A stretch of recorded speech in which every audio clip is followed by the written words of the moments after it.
The sun does not vanish all at once. It retreats slowly, with a patience that the modern world has forgotten.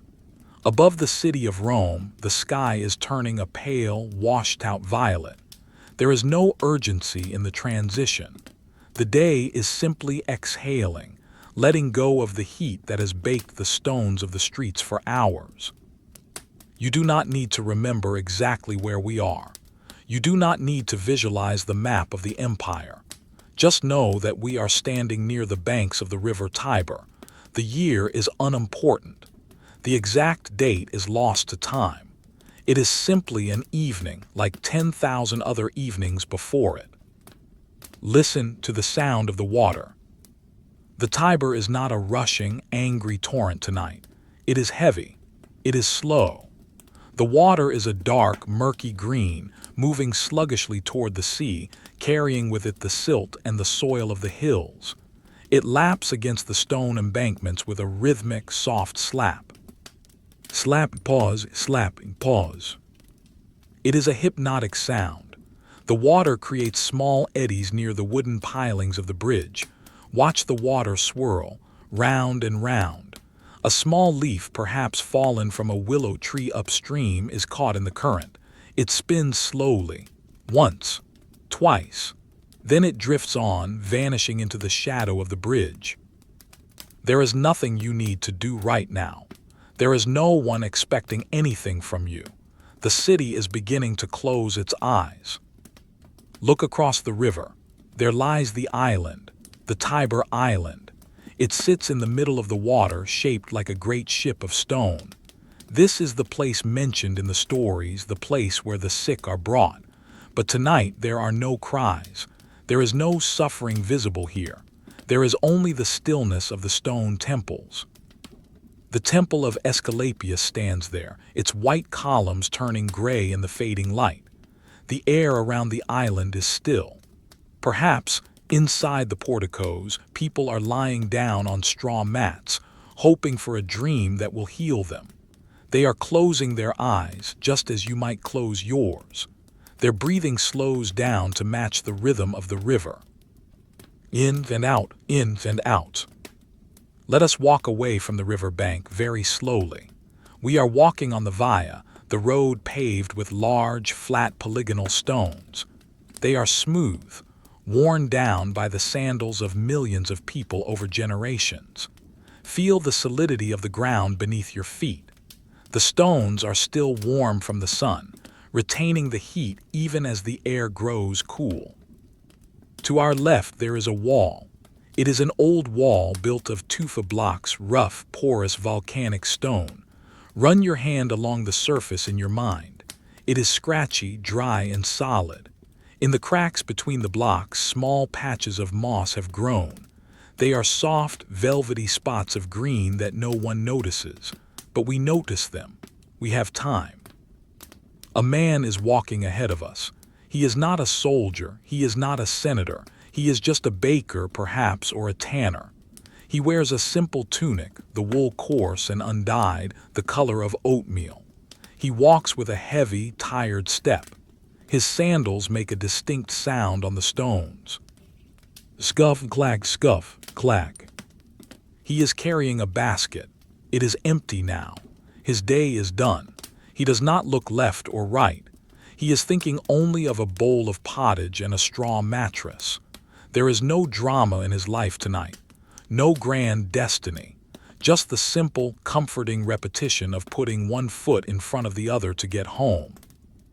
The light is getting dimmer. The violet in the sky has deepened into a bruised purple, and to the east, the first hint of charcoal gray is creeping up from the horizon.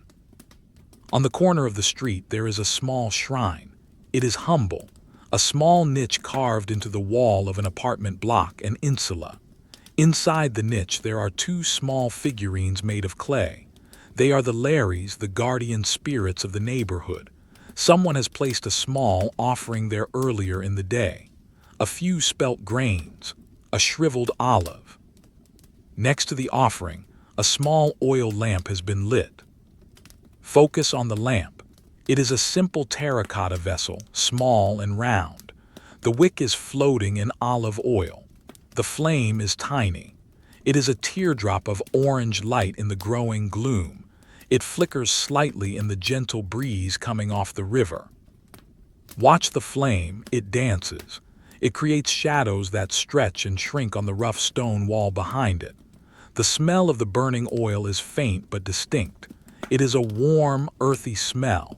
It smells of home. It smells of safety. The city is quieting down. During the day, Rome is a roar of noise, carts, shouting, hammers, animals. But now the carts are forbidden from the streets until later.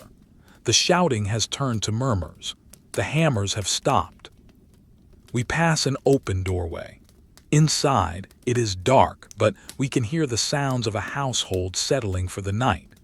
We hear the scrape of a wooden stool being dragged across a floor. We hear the splash of water being poured from a jug into a basin. We hear a mother humming a low, tuneless melody to a child. It is a lullaby without words, a sound that has existed for thousands of years. You can let your attention drift. If you miss a detail, it does not matter. The history will still be here. The stones will not move. Let us look at the texture of the buildings. The insulae rise up 3, 4, maybe 5 stories high. They are like cliffs of brick and timber. Shutters are being pulled closed. Listen to the sound of the shutters. Creak, thud. A pause, then another one further down the street. Creak, thud. It is the sound of the city sealing itself up, creating small pockets of privacy and warmth against the vastness of the night. We turn a corner. The street here is narrow. The buildings lean slightly towards each other, blocking out most of the sky. It is darker here. The shadows are pooling in the corners. A cat sits on a barrel outside a wine shop. It is a gray cat, almost invisible against the gray wood. It is washing its paw. Lick, pause. It stops and looks at us with yellow eyes, indifferent and calm. It blinks slowly. Then it returns to its grooming. It has nowhere to be. It has no deadlines.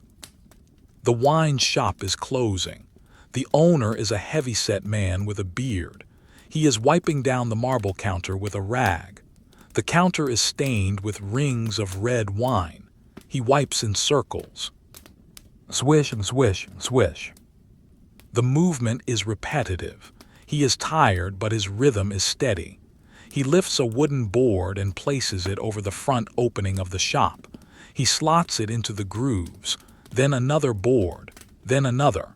He is walling himself in. He slides a heavy wooden bolt across to secure them. Clunk. The sound echoes slightly in the narrow street. The shop is gone. Now it is just a wall of wood. The day's commerce is finished. The coins have been counted and put away in a leather pouch. The anxieties of profit and loss are suspended until tomorrow. We continue walking. The gradient of the street rises slightly. We are moving away from the river up the slope of one of the hills. The air feels slightly different here, less damp, a little cooler. Above us, the first star appears. It is faint, struggling against the twilight. Perhaps it is Venus. Perhaps it is Jupiter. To the people sleeping in this city, the stars are gods or the eyes of ancestors. To us, it is just a pinprick of light, steady and unblinking. Breathe in the air of the evening. It smells of cooling stone, of the river mud, of smoke from 1,000 cooking fires, and the faint, sweet scent of baking bread from a distant oven. Someone is baking bread for the morning. The dough has been kneaded. It is rising in the warmth. The process of yeast working through the flour is slow. It cannot be rushed. It happens in the dark, silently, expanding bubble by bubble. Imagine the dough rising, soft, white, expanding. Everything in this world takes time. Messages take weeks to travel. Journeys take months. There is no instant gratification. There is only the slow turning of the seasons, the slow rising of the sun, the slow flow of the river. You are part of this slow time now. Your racing thoughts can slow down to match the pace of a Roman ox cart. The ox cart. We can hear one in the distance now. During the day they are banned, but as night falls the heavy transport begins. But it is far away. It is just a low rumble, a vibration in the ground. Rumble, rumble. It is white noise. It blends with the sound of the wind in the cypress trees. Look at a cypress tree standing in a garden behind a wall. It is tall, dark, and slender like a finger pointing up at the sky. The wind moves its branches very gently. They sway. Left and right, left and right. It is almost imperceptible. We stop by a public fountain at the street corner. The water pours from the mouth of a stone lion. The lion's face is worn. Its features are smooth and indistinct after centuries of water flowing over it. The water falls into a stone basin. Splash, gurgle, splash. The basin is full, and the excess water trickles over the edge and runs into a drain in the street. The sound of running water is continuous. It never stops. It has been flowing like this since the aqueduct was built. While emperors rise and fall, while wars are fought and ended, this water flows. A young girl comes to the fountain. She is carrying a clay pitcher. She does not look at us. She places the pitcher under the stream of water. The sound changes as the water hits the hollow clay. Drumming, hollow, then deepening in pitch. As the pitcher fills, the sound becomes lower, fuller. She waits. She is not impatient. She watches the water rise. When it is full, she lifts it. It is heavy now. She balances it on her hip and walks away, disappearing into the shadows of a doorway. The street is empty again. We are alone with the stones, the water, and the fading light. The sky is almost entirely dark now. The violet is gone, replaced by a deep velvet blue. Let us sit down here on the steps of this closed portico. The stone is cool. Sit and watch the street. Nothing is happening, and that is perfect. A moth flutters near the oil lamp we passed earlier. It bumps softly against the terracotta. Tap, tap. In the distance, a dog barks, once, twice. Then silence returns. It is not an alarm, just a dog speaking to the night. The silence of the ancient world is different from the silence of today. It is heavier. It is thicker. There is no hum of electricity. There are no engines idling. There is only the immense, natural quiet of the earth, punctuated by the small, organic sounds of life. Feel the weight of your own body resting, just as the stones rest on the earth, just as the island rests in the river. The 6 slaves on the island, the ones the title spoke of, they are part of this quiet too. They are lying on the stone floors of the sanctuary. They are wrapped in blankets. They are watching the same stars. For now, there is no pain, only the heavy eyelids of sleep approaching. The river surrounds them, protecting them, isolating them from the noise of the world. We are all isolated here, in this peaceful pocket of time.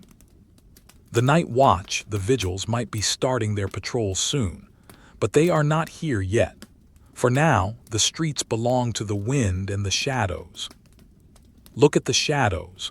As the moon begins to rise, a sliver of a crescent moon, the shadows shift. They are long and soft. They hide the cracks in the pavement. They hide the dirt. Everything looks uniform and smooth in the moonlight. Close your eyes for a moment in the simulation. Can you see the afterimage of the oil lamp? The small orange dot dancing in the dark. Let it fade. There is a sense of immense duration here. These stones will be here for another 2,000 years. Your problems, your worries, they are so small compared to the age of these stones. They dissolve into the air like the smoke from the lamp. The air is getting colder. It is a refreshing cold. It feels clean in your lungs. Breathe it in, breathe it out. We are going to stay here for a while, watching the street, watching the nothingness. If you look closely at the ground, you can see the texture of the dirt between the stones. It is dry, dusty earth. A trail of ants is moving along a crack. They are going home too. They move in a line, diligent, quiet. Everything has a place. Everything has a routine. The chaos of the world is an illusion. Underneath, there is just this steady, boring, comforting rhythm. The rhythm of the Tiber, the rhythm of the breath, the rhythm of the night. We rise from the steps slowly. There is no rush. The stiffness in our legs is a reminder of the solid reality of the world. We stretch, breathing in the cool night air again. The street is still empty. The only movement is the slight flutter of a piece of cloth hanging from a balcony, drying in the breeze. We are moving back towards the river now. The path is slightly downhill. Gravity makes the walking easy. You do not have to exert yourself. Just let the slope carry you. Step, step, step. Ahead of us, looming out of the darkness, is the bridge. It is the Pons Fabricius. It is ancient, even to the people living now. It connects the city bank to the island. It is a bridge made of travertine and tufa, materials pulled from the earth, cut into massive blocks and fitted together with a precision that defies time. Stop for a moment at the entrance to the bridge. There are 2 stone pillars here, topped with 4 heads. These are the Herms, 4 faces looking in 4 directions. In the daylight, they might look stern, but in the moonlight, the shadows soften their features. They look like tired sentinels watching over nothing but the empty road. They have seen millions of people cross this bridge. They do not care about us. They simply exist. Reach out and touch the stone of the bridge railing. It is cold, much colder than the air. It feels smooth under your fingertips, polished by the hands of countless Romans who have paused here, just as we are pausing. We begin to cross. Beneath us, the Tiber flows around the pylons of the bridge. The sound of the water changes here. It is louder, more urgent as it is forced through the arches. Rush, gurgle, rush. It is a white noise, a constant backdrop that washes away thought. Look over the edge. The water is black, an abyss of moving liquid, but it is not scary. It is just water doing what water does, flowing down to Ostia, flowing to the sea. As we walk further onto the bridge, we are suspended between the city and the island. We are in a liminal space, a place of transition. The island gets closer. In the dark, the shape of the island has been modified by the engineers to look like a giant ship. The stone embankment is curved like a prow. An obelisk stands in the center like a mast, though it is hard to see clearly in this light. We step off the bridge and onto the solid ground of the island, Insula Tiberina. The atmosphere here is different. Can you feel it? The air is heavier, more humid, but also fragrant.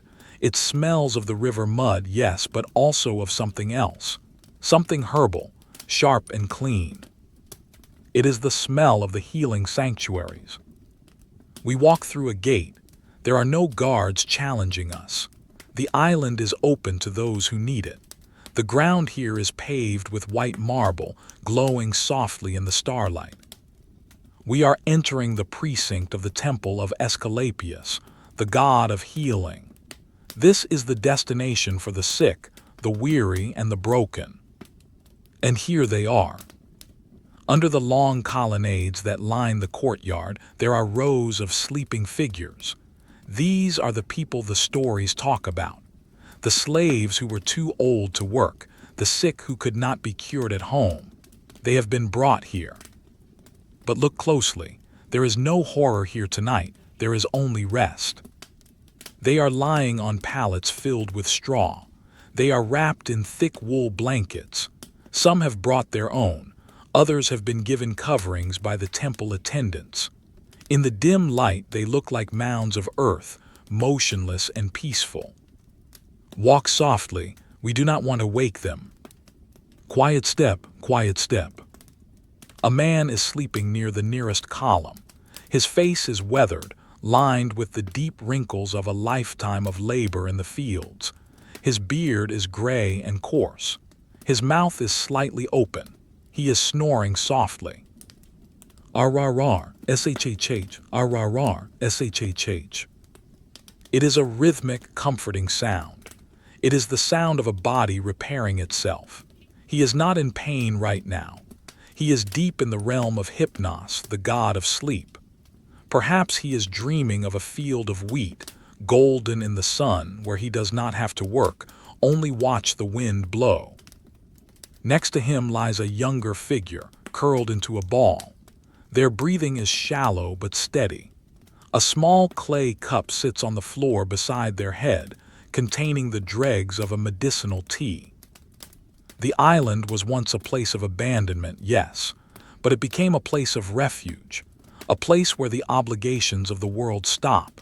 Here, a slave is no longer a tool. Here, they are just a body needing rest. The Emperor Claudius declared that any sick slave abandoned here became free if they recovered.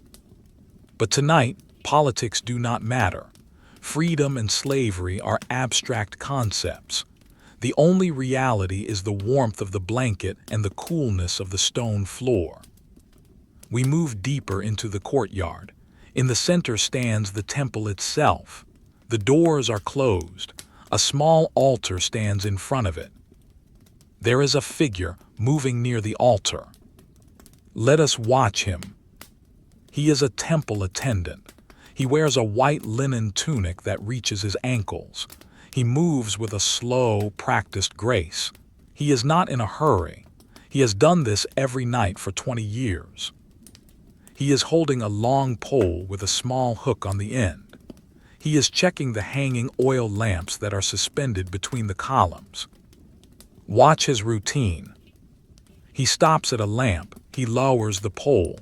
He gently tilts the lamp to check the oil level. It is fine.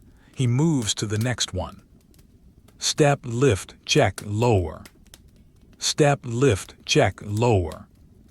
It is a dance of maintenance, a dance of boredom. He reaches a lamp that has flickered out. He does not sigh. He does not get annoyed. He simply sets down his pole.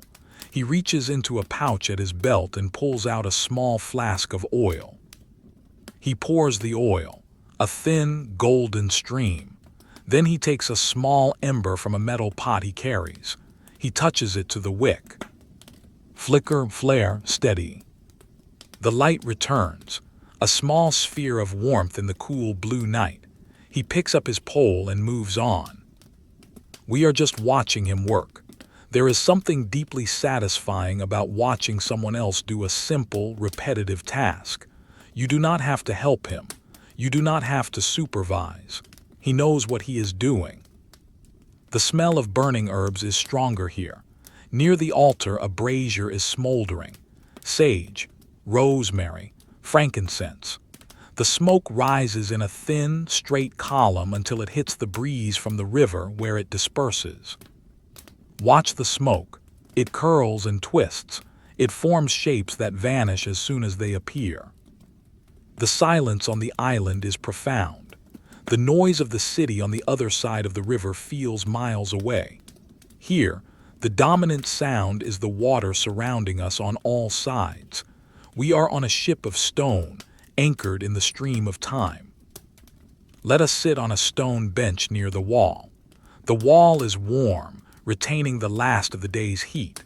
From here, we can see the rows of sleepers and the slow-moving attendant. A dog trots silently across the courtyard. It is a temple dog, well-fed and calm.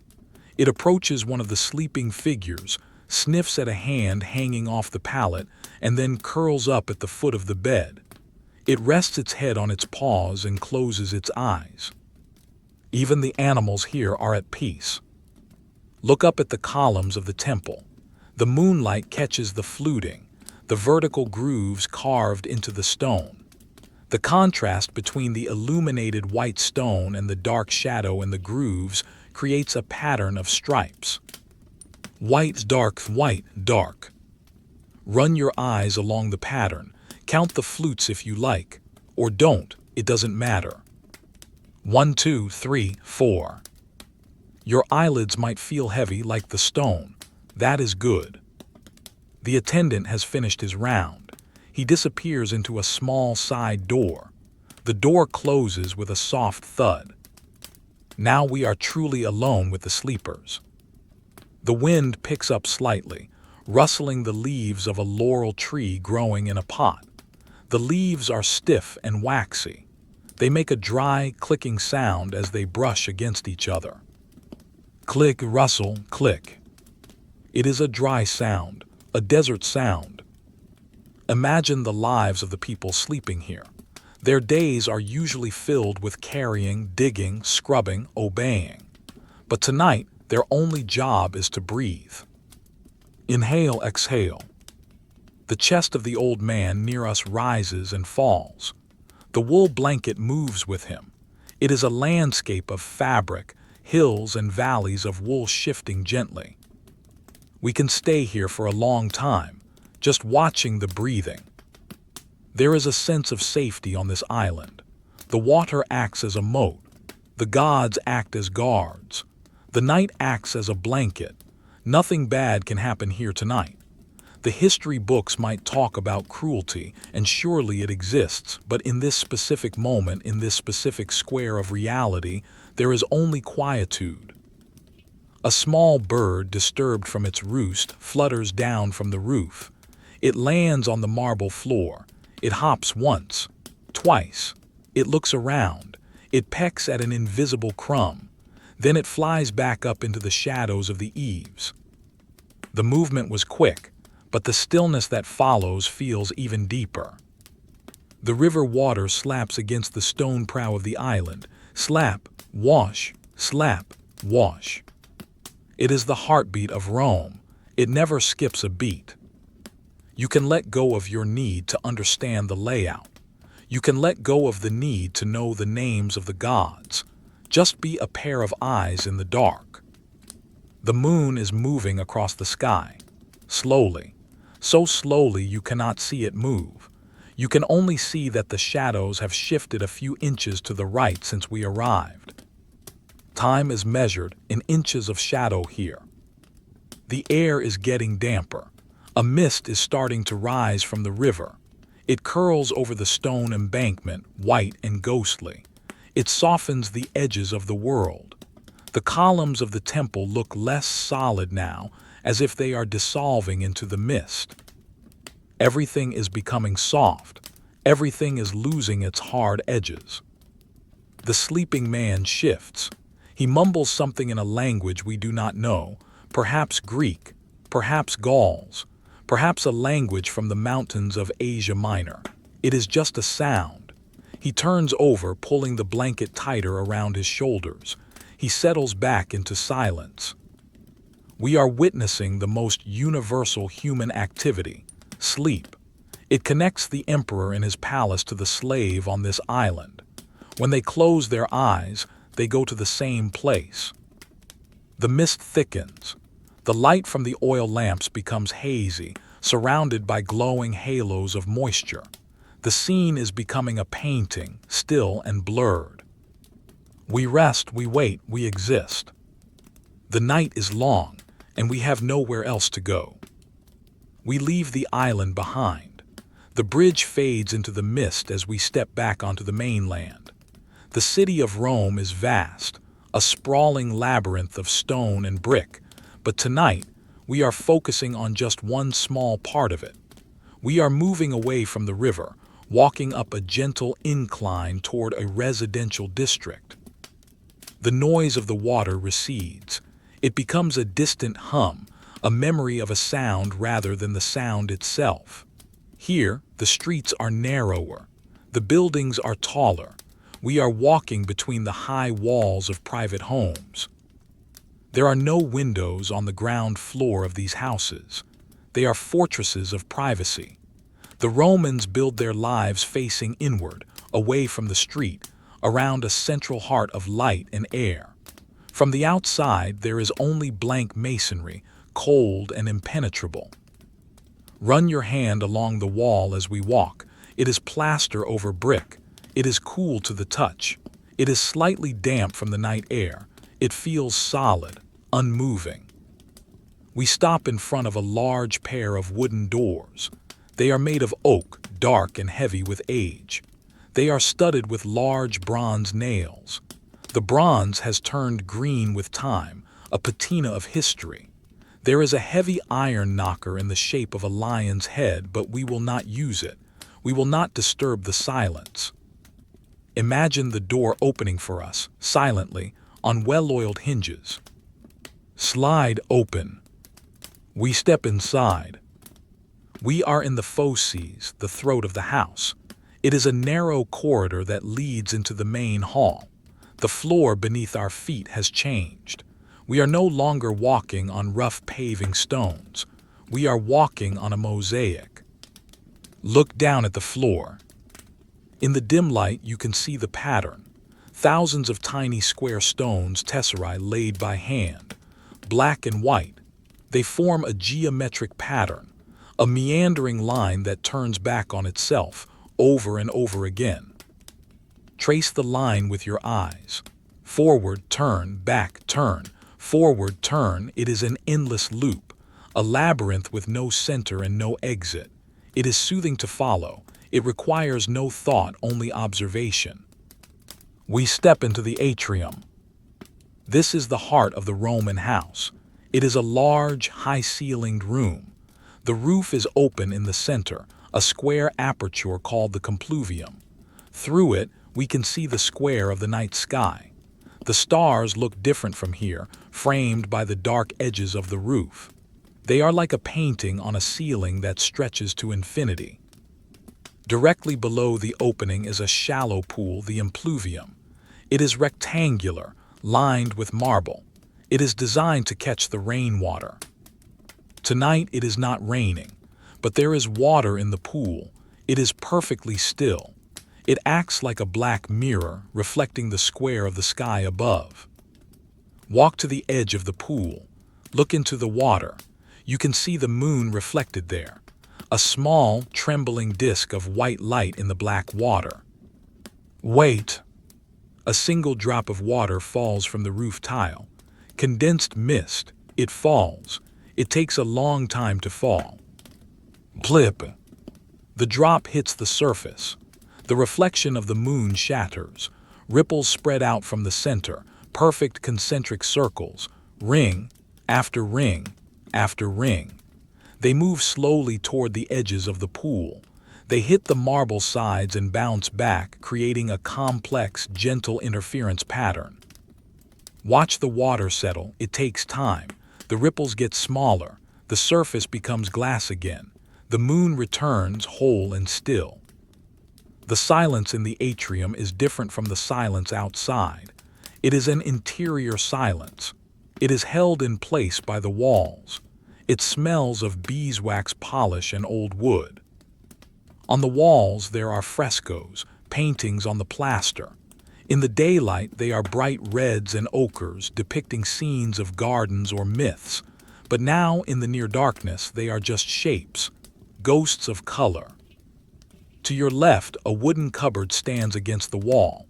The doors are open. Inside are the imagines, the wax masks of the ancestors. They are not frightening. They are the guardians of this sleep.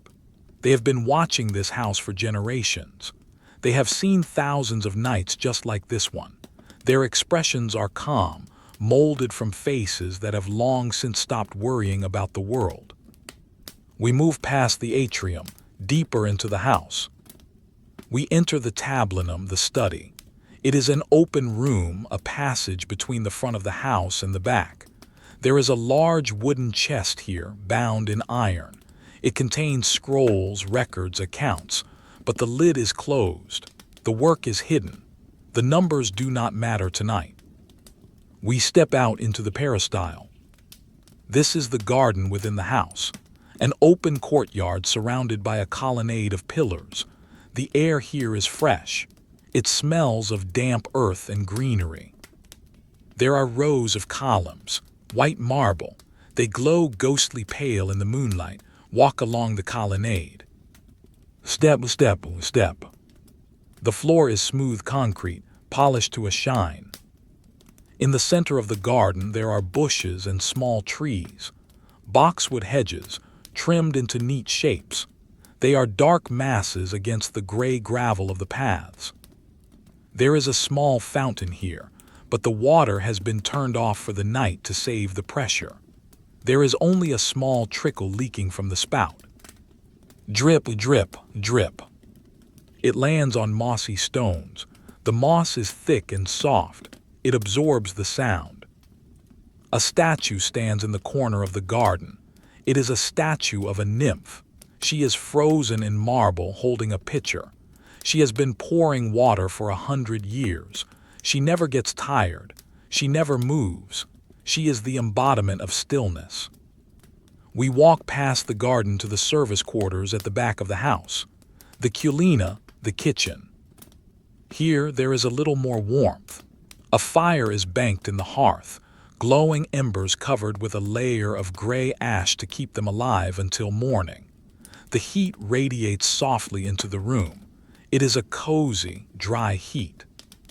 There is a figure here, a kitchen slave, an older woman. She is not sleeping yet. She is sitting on a low stool by the warmth of the embers. She is shelling broad beans for tomorrow's meal. Watch her hands. She picks up a pod. It is dry and brittle. Snap. She opens it. She pushes the beans out with her thumb. Pop, pop, pop. They fall into a terracotta bowl. Clink, clink, clink. She drops the empty pod into a basket. Rustle. Then she picks up the next one. Snap, pop, pop, clink, rustle. She does this with her eyes half closed. She does not need to look.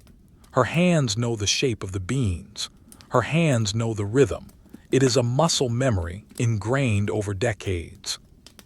There is no rush in her movement. She has a basket to finish, but she knows she will finish it. She is rocking slightly on the stool, back and forth, back and forth. The sound of the beans hitting the bowl is like rain on a roof. It is a random, yet consistent percussion. The kitchen smells of herbs hanging from the rafters, dried oregano, dried mint, strings of garlic. The smells are dusty and savory. On the heavy wooden table, there is a large rising bowl covered with a damp cloth. Under the cloth, the sourdough for the morning bread is fermenting. If you listen very, very closely, and if the room is perfectly quiet, you might hear the dough. Snap, a tiny bubble bursting inside the gluten. It is the sound of chemistry, the sound of life happening on a microscopic scale. The dough is slowly lifting the cloth, millimeter by millimeter. The slave woman stops for a moment. She rubs her thumb over the smooth wood of the bowl. Then she resumes. Snap, pop. We leave her to her work. It is a peaceful solitude. We move back through the garden. The moon has shifted. The shadows of the columns have lengthened. They stretch across the path like the bars of a sundial. We approach a door that is slightly ajar. It is a cubiculum, a bedroom. We will not go in. We will just look from the doorway. The room is small. Roman bedrooms are not for living in, they are only for sleeping. There is almost no furniture, just a bed frame made of wood strung with ropes. On top of the ropes, a mattress stuffed with wool. A person is sleeping there. We can only see the shape of a shoulder and the back of a head. They are covered by a linen sheet. The sheet is white, luminous in the dark. On a small niche in the wall, an oil lamp is burning very low. The flame is blue at the base and yellow at the tip. It is the only light in the room. Watch the flame. It is fighting a slow battle against the darkness. It consumes the oil drop by drop. The shadows in the room breathe with the flame. When it flares up, the shadows retreat. When it dims, the shadows step forward, in and out, in and out. The sleeper breathes deeply, a long shuddering exhale, ha-ha-ha. The tension of the day leaves the body. The political arguments in the forum, the price of grain, the dust of the chariot races, none of it exists in this room. There is only the wool mattress and the heavy air. The walls of the bedroom are thick. They muffle the world. It feels safe here. It feels enclosed, like a cave, like a womb. We back away slowly. We do not want the floorboards to creak. Softly, we freeze. The sleeper does not stir. We continue moving back. Back into the peristyle. The air feels cooler now after the warmth of the kitchen. A small breeze swirls the leaves on the ground. Scrape, scrape, dry leaves moving over stone. We look up at the sky again from the center of the garden. The constellation of Orion is visible now, the hunter. He hangs in the sky, his belt of 3 stars perfectly aligned. The Romans see him as a giant. He is silent too. He has been hunting across the sky for eternity, but he never catches anything. He just moves. Everything is moving in a great slow circle. The stars, the moon, the seasons, the empire itself. We walk back toward the atrium. The water in the impluvium is still waiting. It is holding the reflection of the moon. Sit on the edge of the pool for a moment. The marble is cold under you. It grounds you. Dip a finger into the water, just the tip. The water is icy cold. It sends a shiver up your arm. Pull your finger out. A single drop falls back in. Plip. The ripples start again. This is the only event happening. The only news. Ripples in a pool in a quiet house in a quiet city. The ancestors in the cupboard are still watching. They are not judging. They are just witnesses. They know that sleep is the most important thing. They know that eventually everything sleeps. The house feels like a living organism that has slowed its heart rate down to the bare minimum. Thump, thump. Can you feel the heaviness of the roof? The weight of the tiles pressing down on the beams. The weight of the beams pressing down on the columns. The weight of the columns pressing down on the earth. Everything is heavy. Everything is settled. Gravity is holding everything in place. You don't have to hold anything up. The earth will do it for you. Let your shoulders drop. Let your jaw unclench. The house is standing guard. The door is locked. The bronze lion on the door is awake so you don't have to be. The slave in the kitchen has finished the beans. The rhythmic snapping has stopped. Now there is only the sound of the fire crackling softly as the wood breaks down. Crackle, hiss. The silence is reclaiming the house, room by room. It fills the corners. It settles like dust on the furniture. We are drifting now, floating through the hallways. There is nothing more to see here, just the peace of a night that has no end. The mosaic floor is waiting for our steps. Forward, turn, back, turn. We follow the line out of the atrium, back into the corridor, back toward the heavy wooden doors. But we don't need to leave yet. We can just stay in this hallway, standing on the black and white stones, breathing the cool air, listening to the house settle. Creak, a timber settling in the roof. Drip, the fountain in the garden. Hush, the wind outside. Everything is slow. Everything is boring. Everything is fine. We step out of the silent house, back into the embrace of the street. The heavy wooden door clicks shut behind us, sealing away the quiet lives within. Click. We are back in the open air. The temperature has dropped slightly. It is the deepest part of the night now. The dead of night, as they say. But the city is not dead. It is merely dormant. It breathes with a slow, heavy rhythm. The street is a canyon of shadows. The moonlight only reaches the upper stories of the buildings, painting the roof tiles in silver while the cobblestones at our feet remain in darkness. We must trust our feet. We must trust the solid earth. Step, step, step. Listen. Far down the street there is a sound. Rhythmic, metallic clink, cluck, clink, cluck. It is the sound of hobnailed sandals on stone, but not the solitary shuffle of a tired worker.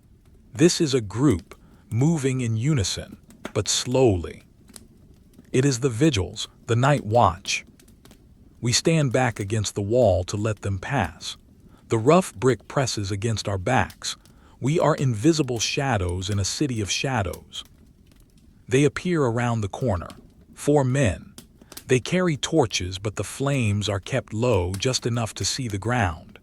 The orange light spills across the stones, revealing the dirt, the dust, the discarded straw. They walk with a boredom that has been perfected over years of service. They are not hunting criminals tonight. They are not fighting fires. They are simply walking the grid. Look at the leader. He is a heavy man. His leather armor creaks with every step. Creak, step, creak, step. He carries a bucket of water and a rope just in case, but the rope hangs limp. The water is still. They pass us. They do not see us. Smell the smoke from their torches. It is a thick, resinous smell, pitch and pine. It lingers in the air long after they have passed. Watch their backs as they retreat down the street. The light bobs up and down like a boat on a gentle swell. Then they turn a corner. The light vanishes. The sound fades. Clink, clink, silence. The street belongs to us again. We continue walking. We are heading towards a different part of the city now. The residential silence gives way to a faint, warm aroma. Sniff the air. It smells of toasted grain. It smells of yeast. It smells of dry heat. We are approaching a pistrinum, a bakery. In Rome, the bread is the lifeblood, and the making of bread never truly stops. While the city sleeps, the bakers are the keepers of the rhythm. We see a glow coming from a wide doorway ahead. It is a soft, orange, pulsating light. We approach the threshold. The heat hits us gently. It is not a burning heat. It is a comforting, enveloping warmth. It feels like wrapping yourself in a heavy blanket straight from the dryer. Step inside. The floor is covered in a fine layer of flour. It muffles our footsteps. Poof, soft, poof, soft. It is like walking on fresh snow, but warm. The room is dominated by 2 things, the ovens and the mills. Let us look at the mills first. They are massive hourglass-shaped stones made of porous volcanic rock. The top stone fits over the bottom cone. They are designed to crush the grain endlessly, relentlessly. And there is the engine, a donkey. He is hitched to the wooden beam that turns the top stone. He is old. His coat is dusty gray, blending in with the flour-covered room.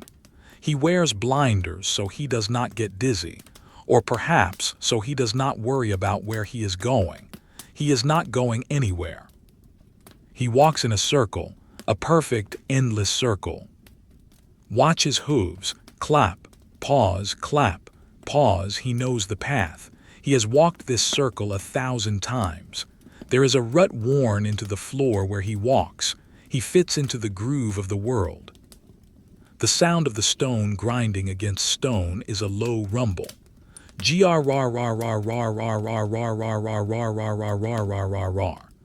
is a vibration that you feel in your teeth. It is constant. It does not fluctuate. It is the sound of geology being harnessed. Grain is poured into the top of the funnel. Golden kernels of wheat, hard, dry. They fall into the darkness between the stones, and they emerge at the bottom as soft white powder. Watch the flour fall. It drifts down onto a wooden tray. It piles up in small cones.